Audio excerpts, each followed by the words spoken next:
Grabe ang init. My goodness guys. So, tingnan nyo yung ko. Grabe. As in, tuyo na guys ang mga damo. Kawawa ng mga baka na ang kinakain. Kulay brown na damo. Tsaka yung mga dahon ng nyog. Mga nyog pagdaglaga na dahil sa sobrang init. Tangi makikita mo na lang talagang kulay green yung mga nyog, pero laylay na ang kanilang mga dahon kasi nga sa sobrang init. Tapos ang daming laglag, oh. Grabe. Pahirapan na ang tubig dito sa Kabikulan. 3 tabo na lang kung si Tres ay maligo. Diyos ko Lord, kailan ba uulan? Yung kalangitan maulap, pero hindi naman yan bumabagsak yung ulan. Kasi nga nagsimula na daw yung El Nino.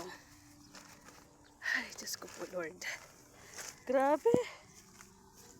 Oh, tingnan mo, maon lang mga batak, ang bitak ng lupa, oh.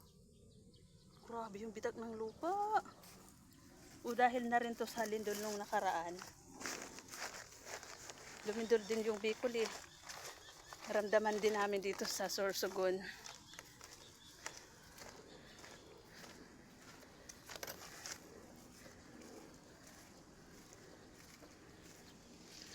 Kawawa ang kalabaw, walang masilungan. Bakit kaya hindi nila yan sinisilong doon sa dulo, sa may mga puno ng kahoy? Yan oh, bilad na bilad yung mga kalabaw. Kalabaw ng kapitbahay.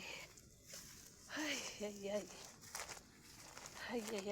Pati yung makikita nyo guys, yung bunga ng niyog o naluluto na, nalulubluban.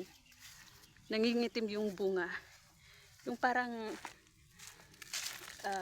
dinarang mo sa apoy, sa baga. Gakaroon ng kulay itim. Grabe. Kawawa ang baka. Payat na. O siya, guys. O siya, bye-bye muna.